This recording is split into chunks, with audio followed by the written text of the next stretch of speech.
अस्सलाम वालेकुम जी। कैसे हैं आप सब? उम्मीद है कि सब ठीक ठाक होंगे, खुश होंगे, मुझे दुआ में याद रख रहे होंगे। मेरी फैमिली को आप सब मेरी दुआ में याद है।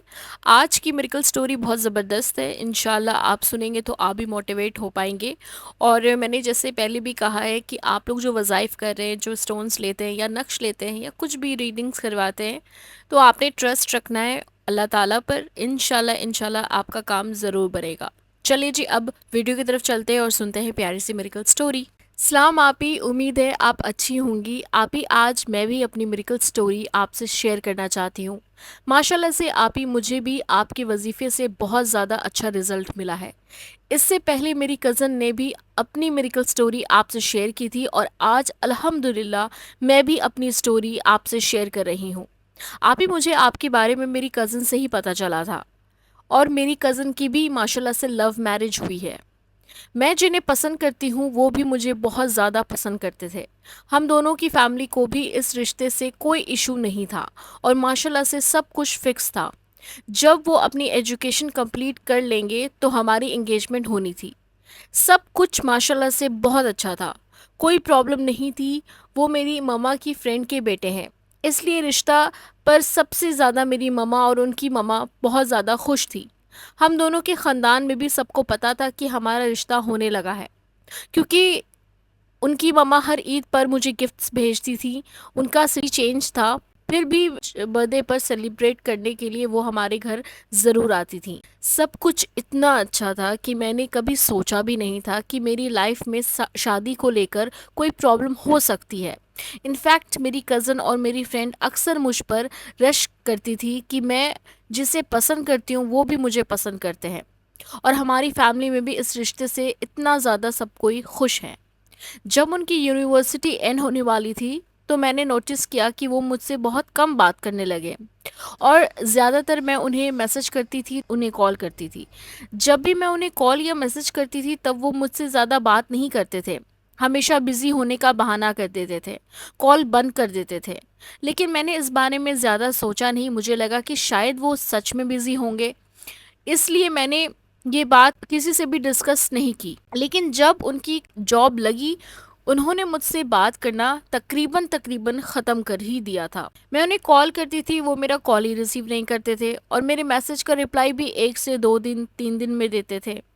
जब मैंने उनसे की बात की कंप्लेन की तो उन्होंने अपनी जॉब को बहाना कर दिया कि न्यू जॉब है इसलिए जॉब पर ज़्यादा फोकस करना है।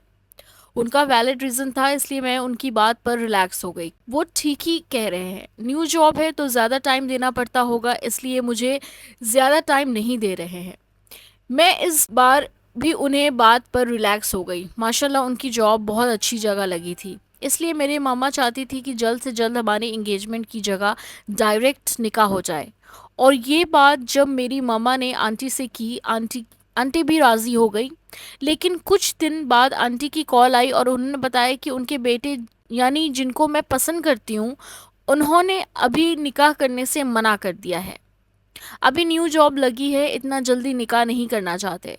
मामा को ये बात बहुत अजीब लगी क्योंकि सब कुछ पहले से डिस्कस था और डिसाइडेड था कि उनकी जॉब लगते ही हमारा रिश्ता हो जाएगा। लेकिन फिर भी मेरी मामा ने सोचकर खामोश हो गई कि हो सकता है कि न्यू जॉब लगने की वजह से ये नहीं करना चाह रहे हैं। उसके बाद आंटी से कहा कि फिर निकाह की जगह एंगेजमेंट ही कर देते हैं। आंटी ने कहा, उस पर भी कोई ऑब्जेक्शन नहीं किया। लेकिन उनके बेटे से बात की तो उन्होंने एंगेजमेंट के लिए भी मना कर दिया। इस बात से मामा बहुत बुरा लगा। आंटी ने कहा कि वो अपने बेटे को समझाएंगी क्योंकि मेरे ख़ानदान में सबको पता था कि उनकी जॉब लगते ही हमारा एंगेजमेंट या निकाह हो जाएगा। इसलिए अब मम्मा चाहती थी कि जल्द से जल्द एंगेजमेंट हो जाए। मम्मा ने आंटी से कहा कि वो अपने बेटे को एंगेजमेंट के लिए फ़ोर्स करें। आंटी भी मम्मा की बात से एग्री हो गई, इसलिए आंटी ने उन्हें समझाया और उन्हें थोड़ा फोर्स भी किया। लेकिन वो हर बात मानने के लिए तैयार ही नहीं थे, हर चीज़ पर बार बार मना कर देते थे। जब जब मैंने इस बारे में बात करने की कोशिश की तो उन्होंने मुझे कोई रिप्लाई ही नहीं किया। इस बात से मैं बहुत ज़्यादा टेंशन में आ गई। मेरी अक्सर आंटी से बात होती थी। एक दिन आंटी ने बोला कि तुम्हें तो पता ही होगा वो एंगेजमेंट से क्यों मना कर रहा है। तुम्हारी तो अक्सर उससे बात होती है, उनसे तो कुछ तो बताया होगा। मुझे आंटी की बात सुनकर हैरत हुई और मैंने कहा कि आंटी मेरी उनसे कोई बात नहीं हुई। आंटी को लगा कि शायद मैं उनसे छुपा रही हूँ, तो आंटी ने कहा कि बेटा पूरे दिन तो वो मैसेज पे लगा रहता है और अक्सर रात में भी जाती हूँ तो वो कॉल पे ही बात कर रहा होता है। स्टोन्स और इंसान का ताल्लुक सदियों से चला आ रहा है। ये बेशकीमती अल्लाह की बनाई हुई ऐसी नायाब शय है जिसमें अल्लाह ने कुछ असरात रखे हैं जो हमारी ज़िंदगी पर असरअंदाज होते हैं। इन कीमती पत्थरों का जिक्र कुरान पाक में भी आया है, जैसे सूरह रहमान की आयत नंबर 22 में फरमाया है, यखरुजु मिनहुमुल लुअलु वल मरजान, इन दोनों दरियाओं से मोती और मूंगे निकलते हैं।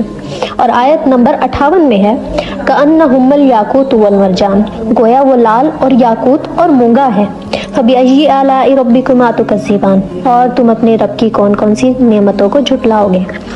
और सूरह वाक़िया की आयत नंबर 23 के मुताबिक, कामसालिल लुअलुल मकनून जज़ाअम बिमा कानू यामलून, पोशीदा रखे हुए मोती की तरह ये उनके अमाल के बदले में मिलेंगे। तहज्जुद मिरेकल आपके लिए लाया है ये कीमती स्टोन्स पावरफुल दम के साथ। हम आपको देंगे ये कीमती स्टोन्स जो आपके लिए बेहतर हैं, और वो भी आपके नाम, हुदूद और परेशानी के मुताबिक। अगर आपको भी रिस्क, जादू, असरात या कोई बीमारी, शादी या किसी भी किस्म की परेशानी है तो आप स्क्रीन पे दिए हुए नंबर्स को कांटेक्ट करें और हासिल करें अपने लिए बेशकीमती जेम स्टोन्स। बेशक अल्लाह की बनाई हुई कोई शय बेकार और नाकारा नहीं है, बल्कि कीमती और फायदेमंद है। Introducing the ultimate miracle hair oil. Are you tired of your dull, lifeless hair? Say goodbye to bad hair days with our revolutionary Miracle Hair Oil by Dr. Alina. Infused with all natural ingredients and herbs, our hair oil revitalizes your locks from root to tip, promoting stronger, shinier hair and getting rid of all sorts of dandruff and infections. To use this hair oil, you have to warm the oil and put it on your hair and leave it on for 5 hours or more, and then wash it the next day with a mild shampoo. For best results, use it thrice a week. Experience the transformation as our unique formula nourishes and hydrates, leaving your hair silkier and more manageable than ever before. Whether you have curly, straight or wavy hair, our Miracle Hair Oil is suitable for all hair types. To order our Miracle Hair Oil, contact us at the numbers. मुझे हमेशा यही लगता था कि वो तुमसे बात कर रहा है। आंटी की ये बात सुनकर मैं कम्प्लीटली शॉक्ड हो गई। मुझे कुछ समझ नहीं आया कि आंटी को क्या रिप्लाई दूं। मैंने बस इतना ही कहा कि जी मैं बात करके बताती हूँ। मुझे तो बिलीव ही नहीं हो रहा था कि वो पूरे दिन और रात और कॉल पर बातें करते हैं, जबकि वो मुझसे यही कहते थे कि मैं न्यू जॉब की वजह से बिज़ी हूँ, इसलिए बात नहीं कर सकता। और यहाँ अगर वो पूरे पूरे दिन मैसेज और बात करते हैं तो फिर किससे करते हों। मैं इस बात से बहुत ज़्यादा डर गई और बहुत परेशान हुई। मैंने अपनी मामा से सब कुछ बताया और मेरी मामा को भी हैरत हुई कि अगर वो मुझसे बात नहीं करते तो फिर किससे क्या करते थे और वो मुझसे झूठ क्यों बोल रहे थे। उनके पास टाइम ही नहीं होता था। मामा ने नेक्स्ट डे आंटी को घर बुलाया और उनको सारी बात बताई। आंटी को भी ये यकीन नहीं आया कि आंटी ये समझती थी कि वो मुझसे ही बात करते हैं। आंटी ने मुझे बुलाया और मुझसे भी सारी बातें पूछी और मैंने उन्हें वही बताया जो मैंने अपने मामा को बताया था। उन्हें मैंने अपने सारे मैसेजेस और कॉल रिकॉर्ड्स भी दिखाए और मैंने आंटी को बताया कि वो मेरे मैसेज का ठीक से रिप्लाई भी नहीं करते और कॉल रिसीव भी नहीं करते। मैंने उन्हें उनकी न्यू जॉब की वजह से ज़्यादा डिस्टर्ब नहीं करती थी। आंटी ने जब घर आके उनसे बात की तो उन्होंने बताया कि वो मुझसे शादी ही नहीं करना चाहते थे और उन्हें अपनी यूनिवर्सिटी में कोई लड़की पसंद आ गई है और उसी से शादी करना चाहते हैं, इसलिए इतने टाइम से मुझे अवॉइड कर रहे थे। आंटी ने मेरी मम्मा को बताया तो मेरी मम्मा भी बहुत परेशान हो गई और जब मुझे ये बात पता चली तो मैं तो रो रो कर मेरा बुरा हाल हो गया। मैं उनकी हर बात पर ट्रस्ट करती थी। मैं कभी सोच भी नहीं सकती थी वो मुझे कभी झूठ भी बोल सकते हैं, और फिर इतने टाइम से मुझे झूठ बोल रहे थे और मैं यही समझ रही थी कि वो सच में बिज़ी हैं। मेरी मम्मा और आंटी दोनों ने ही मुझे समझाने की बहुत कोशिश की। इतने साल से दोनों ख़ानदान में पता है कि हमारा रिश्ता होने वाला है, इसलिए किसी ने मेरे मम्मा से कभी भी मेरे बारे में रिश्ते की बात नहीं की। और अब अचानक इतने साल के बाद अगर रिश्ता नहीं होता, इंसल्ट होगी और मेरे लिए शायद कोई रिश्ता भी ना आए, क्योंकि सब यही समझेंगे कि शायद लड़की में कोई मसला है जो इतने साल के बाद रिश्ता ख़त्म कर दिया। इतने साल बाद रिश्ता ख़त्म कर दिया, लेकिन पता नहीं उसे लड़की ने ऐसा क्या कर दिया कि वो ना मेरी मम्मा की बात को कोई सुन रहे थे, ना आंटी की कोई बात मान रहे थे। इनफैक्ट कुछ दिन के बाद उन्होंने आंटी को फोर्स करना शुरू कर दिया कि रिश्ता लेकर जाए जिसको वो पसंद करते थे, लेकिन आंटी ने साफ मना कर दिया। इस बात पर उन्होंने आंटी से बहुत बदतमीज़ी भी की और उन्होंने कहा कि अगर आंटी ने उनके बात नहीं मानी तो वो सुसाइड कर लेंगे। इस बात से डर गई और मजबूर हो गई उस लड़की के घर रिश्ता ले जाने के लिए। आंटी जब उस लड़की के घर से होकर आई तो और परेशान हो गई, क्योंकि आंटी को लड़की बिल्कुल पसंद नहीं आई, क्योंकि वो लड़की से एज में काफ़ी बड़ी थी। और आंटी को वहाँ जाकर पता चला कि वो उसके साथ यूनिवर्सिटी में पढ़ती नहीं थी, बल्कि उनकी यूनिवर्सिटी में जॉब करती थी। आंटी हर बात मेरी मम्मा से शेयर करती थी। आंटी की बातें सुनकर मम्मा भी परेशान हो गई थी, लेकिन जब वो ज़िद पे थे कि उसी लड़की से शादी करनी है कि किसी की बात नहीं मान रहे थे, और आंटी से बदतमीज़ी भी करने लगे थे, जबकि उन्होंने कभी आंटी से बदतमीज़ी नहीं की थी। उनका बिहेवियर टोटली चेंज हो गया था। आंटी ने बताया कि वो स्मोकिंग भी करने लगे हैं और पहले नमाज की बहुत पाबंदियाँ करते थे, अब एक टाइम का भी वो नमाज नहीं पढ़ते हैं। आंटी उनको जब नमाज का कहती हैं तो उन पर भी गुस्सा करना शुरू कर देते हैं। आंटी ने जब किसी से चेक करवाया तो पता चला कि उस लड़की ने उन पर जादू करवाया है। वो ऐसे बिहेव कर रहे हैं। जब मुझे मामा ने बताया तो मैंने अपनी कज़न से डिस्कस किया और मेरी कज़न ने मुझे आपके बारे में बताया। जब मेरा आपसे कांटेक्ट हुआ था मैं बहुत ज़्यादा डिप्रेस थी, बहुत मायूस थी, लेकिन जब आपने मुझे बहुत मोटिवेट किया, मुझे बहुत हिम्मत दी, और सबसे पहली चीज़ आपने मुझे उनके जादू का असरात ख़त्म करने का वजीफ़ा दिया, और साथ में ही आपने मुझे अपनी हिफाजत के लिए एक हिफाजत वाला दम स्टोन दिया। मैंने आपके दिए हुए स्टोन पहना और जो आपने मुझे वजीफ़े दिए थे उनके जादू का असरात ख़त्म करने के लिए वो मैंने स्टार्ट किया। जब मैंने आपका दम स्टोन पहना और आपके वजीफ़े करने शुरू किए तो मुझे ख़ुद भी बहुत सुकून मिलने लगा, क्योंकि इसी सिचुएशन में मैं बहुत ज़्यादा डिप्रेस थी और बहुत ज़्यादा परेशान थी। मुझे लगता था कि अब कुछ भी ठीक नहीं हो सकता, लेकिन आपका दम स्टोन पहनने के बाद सच में बहुत ज़्यादा पॉजिटिव फीलिंग आने लगी।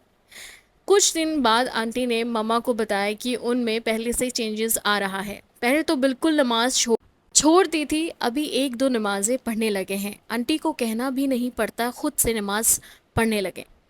और जब आंटी से पहले की तरह बदतमीज़ी भी नहीं करते और उस लड़की का ज़्यादा जिक्र भी नहीं करते थे।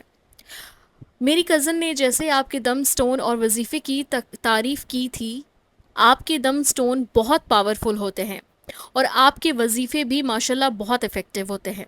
तो मुझे इतना यकीन नहीं था, लेकिन जब मैंने ख़ुद एक्सपीरियंस किया तो मुझे अंदाज़ा हुआ कि सच में वो सही कह रही थी।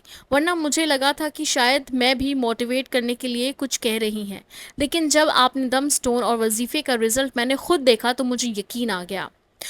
उनको ठीक होने में काफ़ी टाइम तो लगा, लेकिन अल्हम्दुलिल्लाह वो बिल्कुल पहले की तरह हो गए। आहिस्ता आहिस्ता वो मुझसे बात भी करने लगे और उन्होंने अपने बिहेवियर की मुझसे माफ़ी भी मांगी, और उन्हें खुद भी नहीं समझ आता था कि वो मुझसे क्यों चिढ़ने लगे थे। उन्होंने मुझे बताया कि जब भी मैंने मैसेज किया उनको या कॉल करती थी, उन्हें पता नहीं क्यों बहुत गुस्सा आने लगता था। आंटी ने उन्हें नहीं बताया था कि उस लड़की ने उन पर जादू करवाया था। आप ही अल्हम्दुलिल्लाह 1 वीक पहले ही हमारा निकाह हुआ है और मेरी लाइफ में इतना बड़ा मिरेकल आपके दम स्टोन और आपके वजीफ़े के वजह से हुआ है। आपी, मैं आपको और शीज़ा सिस्टर को दिल से थैंक यू बोलना चाहती हूँ और आपकी पूरी टीम को बहुत ज़्यादा थैंक यू बोलना चाहती हूँ। आप लोग सच में बहुत अच्छा काम कर रहे हैं और हमें बहुत मोटिवेट करते हैं, हमारी बहुत ज़्यादा हेल्प करते हैं। थैंक यू सो मच आपी। अल्लाह आपको, शीज़ा सिस्टर को और पूरी टीम को बहुत खुशियाँ दे। आमीन सुम्मा आमीन। बहुत प्यारी मेडिकल स्टोरी थी। मुझे पता है आपका बहुत बड़ा मसला हुआ था और मैंने आपको हमेशा हमेशा यही बोला था कि सिस्टर अल्लाह पे यकीन रखें और अल्लाह पे बिल्कुल यकीन ऐसा रखें कि वो चीज़ आपको मिल चुकी है। और ठीक उसी तरह आपने भी इमेजिन करना शुरू कर दिया था और अपने वजीफ़े में आपने जो असरात देखे वो सिर्फ़ और सिर्फ आपकी यकीन के वजह से हुआ है। और बहुत सारे लोग कहते हैं कि सिस्टर मैं स्टोन अफोर्ड नहीं कर सकती, तो आप लोगों को मैं नॉर्मल वजीफ़ा देती हूँ। देखिए कुरान है, कुरान हमेशा काम करेगा। कुछ लोग को जल्दी होता है तो इस वजह से स्टोन ले लेते हैं, कुछ लोग को बहुत जल्दी होता है तो रीडिंग्स करवाते हैं। तो ये थी जी मेरिकल स्टोरी। अगर आप लोग मुझसे बात करना चाहते हैं तो सबा सिस्टर का ये रहा नंबर, आपको मिल जाएगा स्क्रीन पर। पाकिस्तान से शीज़ा सिस्टर से रब्ता कीजिए, India and all over the seas Saba sister से रब्ता करें और बहुत अर्जेंट है तब मुझे मैसेज कीजिएगा। चले जी, मैं बोलूँगी आपको नेक्स्ट वीडियो में, तब तक अपना बहुत ख्याल रखिए। अल्लाह हाफिज़।